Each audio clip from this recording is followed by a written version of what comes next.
Hello, it's Rebecca Benston here with Higher Ground Books and Media, and I am here to do an author interview with Terri Kozlowski. I hope I didn't hurt your name. You didn't. That was it. Okay. I knew that when I started to speak, it was just not going to come out right. But anyway, we're going to talk a little bit with her about her book, Raven Transcending Fear. And just want to say that Higher Ground Books and Media is an independent publishing company. We're located in Springfield, Ohio. We have a store online and a website with a whole lot of interesting stuff there. You can check that out at highergroundbooksandmedia.com. So now I want to introduce Terri and let her tell you a little bit about her book and herself. Thanks, Rebecca, for having me, and I really appreciate the support that you have given myself and my book, Raven Transcending Fear.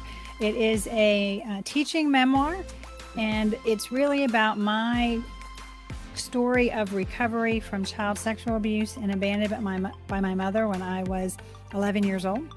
And because of that childhood trauma, everything about me shifted and changed. And although I don't want to use the word broken, because I don't believe any of us get broken, because underneath us is our authenticity that's always there.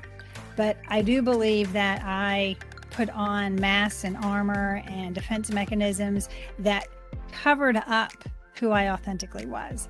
And my book really is about me discovering how to not only heal from the trauma, but also discovering who I authentically am underneath all of that. All right. Yeah, it's a very, very intense story. Very good book.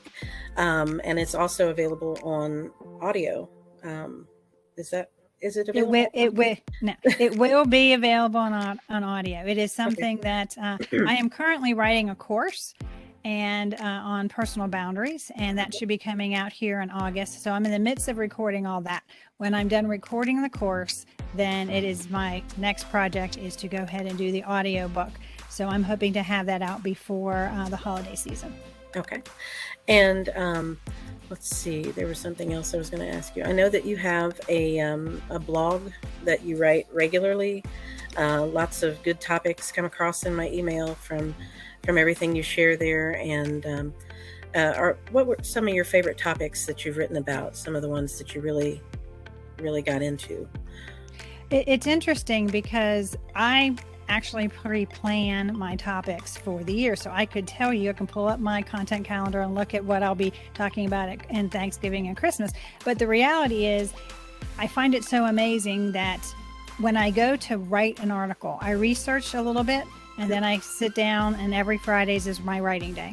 Mm-hmm. And what's so interesting is that I put this on the calendar last year, and to be inspired to write that topic a year later I just find the universe so incredible that I had faith that that was the subject I needed to write about. So when 2021 turned after being stuck at home with COVID last year, it was interesting that we weren't planning vacations, but I took one. And we went back to New Mexico where my trauma occurred. And it was the first time I had been back in 25 years.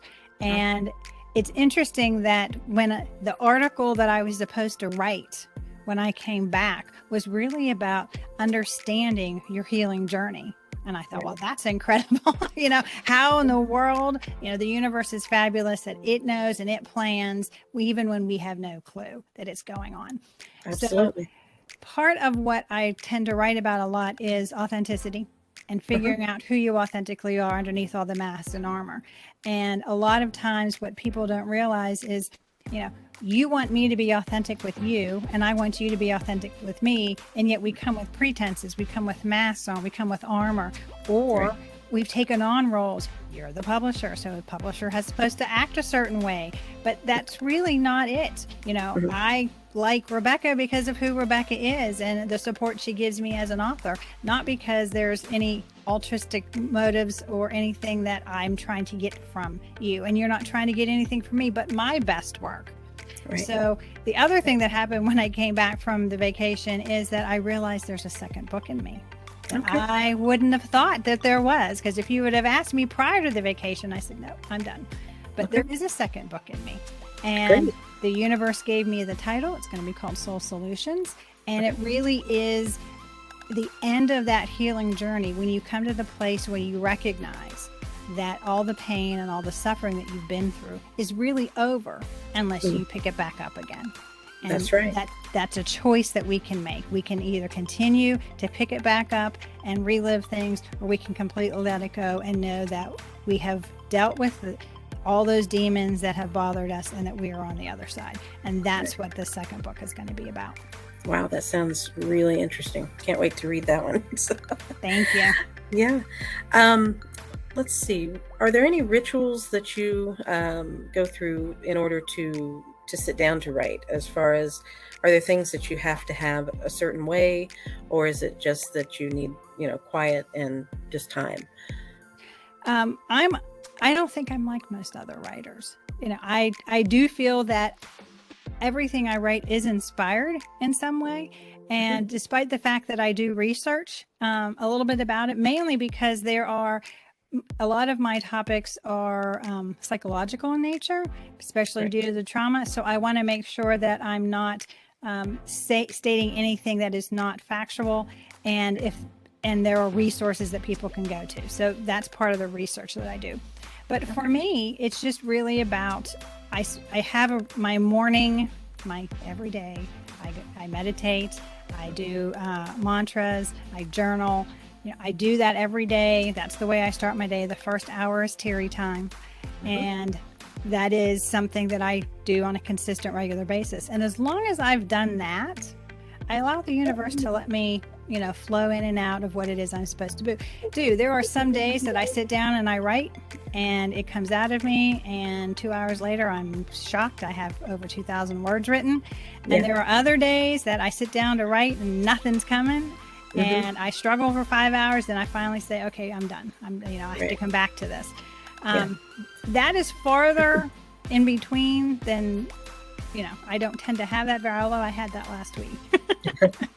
It doesn't happen very often, but when it happens, it becomes very frustrating because, for me, I am on a type of a schedule because I am doing a weekly blog that turns into a weekly podcast called Soul Solutions. And because of that, even though I'm, a week or two ahead of schedule, it still causes a clog in things. So it can get a little frustrating. Oh yeah, I can imagine. I'm so jealous that you're able to schedule things out so far, because I do everything kind of off the cuff, and I have like all my plates spinning at all times, and you just never know. I just reach up and grab one and start working on that stuff.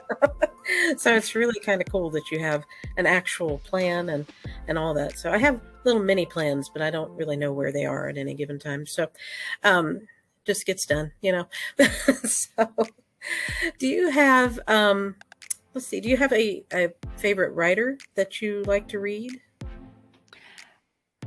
I really don't, because surprisingly, the amount of reading I do was zero for the longest time. And then it went to, I was reading a lot of Deepak Chopra or other inspirational writers. And then it shifted and I joined a book club trying to expand my reading. And all of that occurred while my husband was working second shift. Okay. And it ended up that last year, he is now on first shift with me. Yay! Oh, okay. But what that did was the reading time I had in the evenings all disappeared because he's home. So the amount of reading I do now has come to almost nil. But for me, just about anything Deepak Chopra has written, I've read. Juan Ruiz, Carlos Ruiz, the Ruiz family, I read a lot of them. And again, that goes back to my Native American roots and understanding what shamanism is, understanding the going back into and realizing that we have a connection to the earth and we need to understand that connection and what kind of healing that connection can bring. And again, that goes back into where the Raven Transcending Fear is the name of the book. And the Raven is a nod to my Native American roots. My mother was Athabascan Indian, and our clan was the Raven clan. And when I started researching what that meant for my history, was that the raven is the bringer of light to the humans of the world. And I really grabbed onto that imagery because of the fact that, bringing light, when you are a victim of trauma, you're in darkness. And there's, and seeing light becomes very, very difficult. So the fact that the raven brings the light really resonated with me. And it was something that I went ahead and grabbed onto. And it helped me through my journey that I took into the healing process. Okay. Yep. That makes perfect sense to me. I'm a trauma survivor as well. So I understand, all about the darkness and, how hard it is to get to that light. So very, very good stuff. I'm trying to think. I had a question for you and I don't know what it was. And I don't have my notes in front of me because, I was trying to be a little more spontaneous today. But I think, yes, I wanted to ask you if you have a favorite place where you've traveled to that inspires you the most. Prior to COVID, we did a lot of traveling. We would spend a week down at the beach. We'd go up into the mountains for a week. And my husband and I have a Gold Wing. And in the book, I mentioned the biker gang and how they helped me through a certain part of my healing journey. And we still have the motorcycle and we still ride occasionally. And it's always nice because we can get on the bike and just be quiet. Yeah. And, when we always go to the mountains when we ride.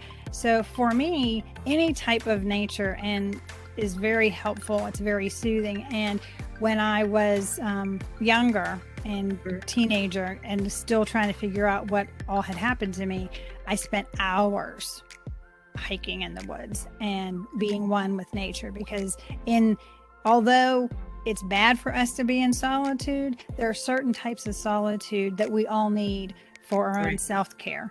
And Absolutely. Even now, alone time is still very important to me. Okay. Well, that's exactly how I feel too. I love to get out when I can, but it doesn't happen as often as I need it to. And so I've been walking a lot more lately just so I can get out and actually be outside when it's not extremely hot, because I'm of that age where it doesn't agree with me. So, Understood. So I try to stay in the air conditioning, but, maybe look out at nature sometimes so that I can, at least experience a little bit of it, because I miss it. So, but are there other websites that we can go to where we can find information about your books and your other work and everything that you do? TerriKozlowski.com is the main website. You can go to raventranscendingfear.com for the book. And the soulsolutionspodcast.com is where you find the podcast. And ultimately, any of those places, you'll be able to get a hold of me. And it's always available on Amazon as well as High Ground Books and Media. Okay. Well, that is all the questions that I have for you. I will be including links for Terri's website and blog and all of the different places where you can reach her in the description for this video. So be sure to check out her website, subscribe to her podcasts. They're great. I listen to them while I'm working. Every other day I'll pick one up and listen to it. They're really good information and good to hear. Very motivational. So, thank you. Yeah, and I just can't wait to see what you do with your next book, and I'm really excited to hear the audio production also when that's ready. So we will close and just say, everybody have a good rest of your day, rest of your week, and God bless. Thank you. Thank you.